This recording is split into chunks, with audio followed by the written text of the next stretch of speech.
ici, on est sur un centre qui propose des soins de thérapie complémentaires qui sont pas remboursés, qui sont pas pris en charge et qui sont inaccessibles à une certaine partie de la population. Et donc l'idée et l'envie et ce à quoi on travaille ici, c'est de rendre accessibles ces thérapies à des personnes qui sont en situation de précarité.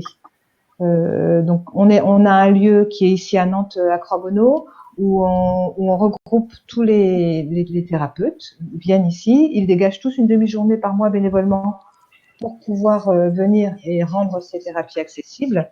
Et puis les bénéficiaires, elles et eux ont tous un quotient familial 4 qui est inférieur ou égal à 700 €.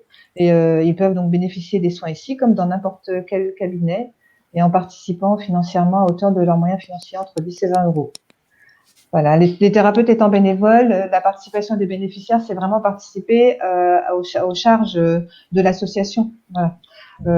Ce qui était important pour nous aussi, c'est que tout le monde soit adhérent ici. Donc, les thérapeutes sont tous adhérents, mais les bénéficiaires sont aussi tous adhérents. Voilà, on a une dizaine de thérapies. On a mis un cadre au départ quand on a travaillé sur la création de cette structure, qui était de se dire que sur ces thérapies, il y a beaucoup de choses qui se font, il y a beaucoup de choses intéressantes, mais que malgré tout, si on veut l'outil qu'on voulait construire et qu'on voulait rendre accessible à tout le monde, mais en travaillant sur des partenariats aussi.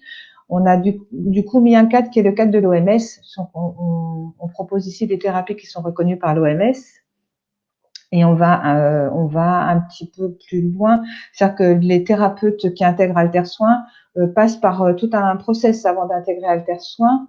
C'est-à-dire qu'on demande un certain niveau de formation, une certaine durée de formation, de l'expérience professionnelle surtout dans la relation thérapeutique, pour pas être ici directement, mais ça les thérapeutes en parleront après, mais pas être directement quand on sort de formation confronté à des situations qui peuvent être compliquées.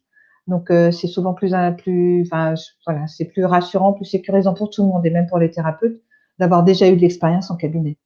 Et puis voilà, les motivations des thérapeutes sont importantes aussi et ça crée une belle équipe. Aujourd'hui, ils sont 33 à venir, à avoir dégagé du temps et à venir bénévolement à Altersoin. Au démarrage, ils étaient 7 quand on a démarré la structure. Enfin, on a fait le choix d'avoir des thérapies corporelles, du type ostéopathie, de la réflexologie plantaire, du shiatsu et de la médecine chinoise, et aussi d'avoir des thérapies d'accompagnement comme l'aide psychologique, la diététique, et puis la sophrologie, pour pouvoir avoir un panel assez large et que chacun puisse trouver quelque chose qui lui convienne. C'est-à-dire qu'il y a des personnes qui veulent surtout pas être touchées, il y en a d'autres qui ont besoin du contact, voilà, qui ont des douleurs et qui ont besoin de contact. Donc on a cette diversité qui est hyper intéressante. Depuis le mois de novembre, et Sylvaine vous en parlera, on a intégré l'éducation thérapeutique, ce qui répond vraiment à un besoin des bénéficiaires à Altersoin. Et puis avec Marie-Bénédicte et Anne-Gaëlle, Anne-Gaëlle qui est déjà ici bénévole depuis longtemps, Anne-Gaëlle sur la médecine chinoise, le constat est fait de pouvoir proposer d'autres choses aux bénéficiaires pour compléter l'accompagnement. Et du coup, elle propose du Qigong sur des petits groupes où ils sont 5. Et Marie-Bénédicte, la méditation. Et ça, c'était une demande des bénéficiaires qui demandaient régulièrement si on proposait de la méditation, qui espéraient en avoir besoin. Voilà. L'association, les statuts ont été déposés en mai 2015. Ensuite, on a travaillé sur une phase de préfiguration. J'ai été accompagnée par les Écosoli pour ça, sur les ateliers Popcorn. Et puis fin 2016, on a loué les locaux de Croix-Bonneau.